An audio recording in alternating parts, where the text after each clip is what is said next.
हमारे शांतिपूर्ण प्रदर्शन के अनवरत इस धरने में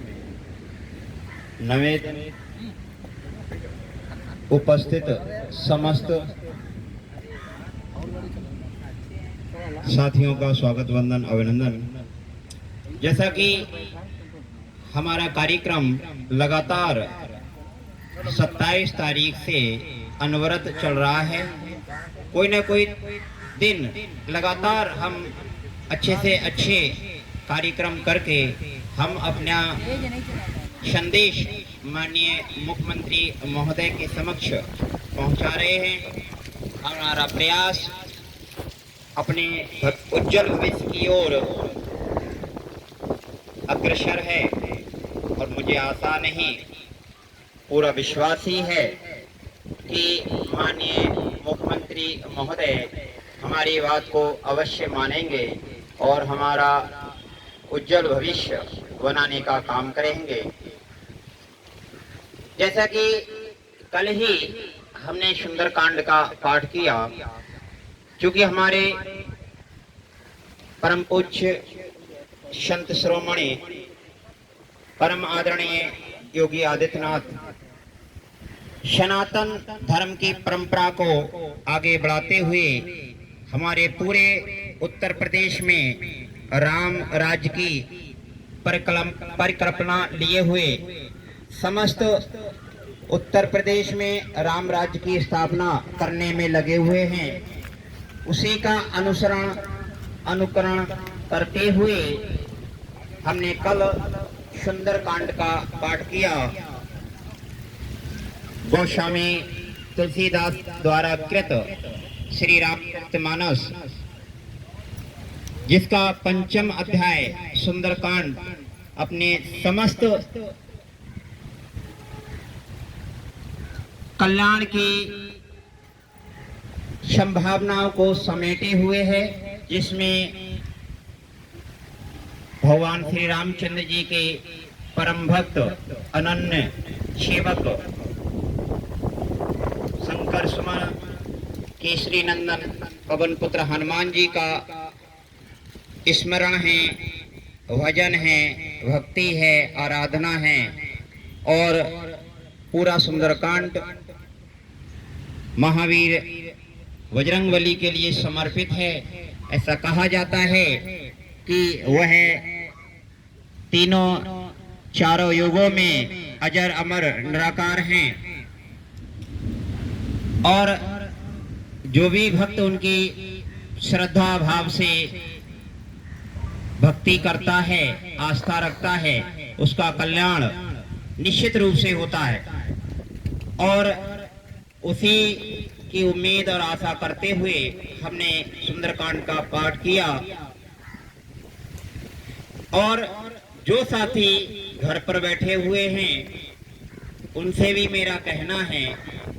देखिए यही एक समय है जो अपनी बात को हम सकारात्मक रूप से परम आदरणीय मुख्यमंत्री महोदय जी के समक्ष पहुंचा सकते हैं, क्योंकि हम पहले ही काफी मिल चुके हैं अपने शिक्षा विभाग के वरिष्ठ अधिकारियों से, चाहे वह निदेशक महोदया रही हो कंचन वर्मा जी, चाहे सचिव और प्रमुख सचिव वरिष्ठ सचिव रहे हो, साथ ही हम विशेष शिक्षा मंत्री जी से भी मिल चुके हैं। लेकिन सभी का एक ही स्वर में और एक ही स्वर था, एक ही आवाज थी कि आपका कल्याण यदि कोई करेगा तो माननीय योगी आदित्यनाथ जी परम पूज्य मुख्यमंत्री जी ही कर सकते हैं। और हम भी ये बात अच्छी तरह से जानते हैं, मन में विश्वास भी है कि वह संत शिरोमणि हैं। संतों का हृदय बड़ा कोमल होता है, दीन दुखियों की, अपने भक्तों की आवाजों को वह सुनते हैं और उनके कल्याण के लिए वह तत्पर रहते हैं, क्योंकि संत हृदय वास्तव में कोमल होता है। कहा जाता है कि संत हृदय नवनीत समाना। वो जरा से ताप में हमारा मक्खन नवनीत पिघल जाता है, वैसे ही भक्त की करुण वेदना को संत हृदय सुन नहीं पाता। जरा सी प्रार्थना अनुनय विनय से ही द्रवित हो जाता है और वह अपने भक्तों के कल्याण के लिए, अपने अनुयायियों के कल्याण के लिए सदा तत्पर रहते हैं। मैं 27 मई से लेकर आज तक 9 दिन तक हम सभी ने लगातार शांतिपूर्ण रूप से, हम शिक्षक हैं, पूरी योग्यता रखते हैं और शिक्षक की गरिमा को ध्यान में रखते हुए, पूर्ण सभ्यता और संस्कृति को पालन करते हुए संस्कारी रूप से हमने अपनी बात को रखा है और हम अपनी अध्यापक की गरिमा को बनाए रखते हुए जब तक हमारी बात नहीं मानी जाती है, परम आदरणीय मुख्यमंत्री महोदय जी हमारी बात को नहीं सुन पाते हैं, तब तक हम अपना दिव्यता, वेद्यता और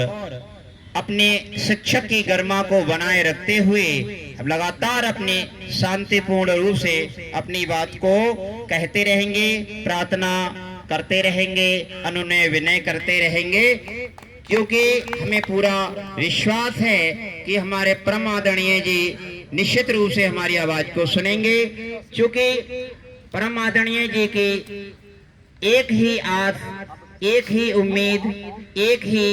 विश्वास है, एक ही संकल्प है, एक ही नारा है कि गुणवत्ता से कोई समझौता नहीं, बेसिक में पढ़ने वाले बच्चों के भविष्य से कोई खिलवाड़ नहीं। इसलिए उन्हें योग्य अध्यापकों के, योग्य प्रशिक्षित शिक्षकों की आवश्यकता है और उन्हें योग्यता की जरूरत है। इसीलिए हम भी यही कहना चाहते हैं, क्योंकि हमारे पास 20 से 25 वर्षों का अनुभव है। हम ग्रेजुएट, पोस्ट ग्रेजुएट, प्रशिक्षित बीएड या वीटीसी, साथ ही टेट, सीटेट एक नहीं लगभग 10 बार पास हैं। वाकई कहा भी जाता है practical knowledge better than bookish knowledge, क्योंकि किताबी ज्ञान से बेहतर हमेशा प्रैक्टिकल ज्ञान ज्यादा बेहतर होता है, व्यवहारिक ज्ञान श्रेष्ठ होता है। क्योंकि हमारे पास में नॉलेज भी है, ज्ञान भी है, बुकिश नॉलेज भी है, प्रमाण पत्र भी है योग्यता का, साथ ही साथ हमारे लिए हमारे पास में एक व्यवहारिक ज्ञान भी है, क्योंकि 20 से 25 वर्षों का हमें अनुभव है। उस बेसिक में हमने अपना महत्वपूर्ण जीवन का अंश व्यतीत किया है। बच्चों के भविष्य बनाने में हमने अपने आप को अर्पण कर दिया है, लगा दिया है।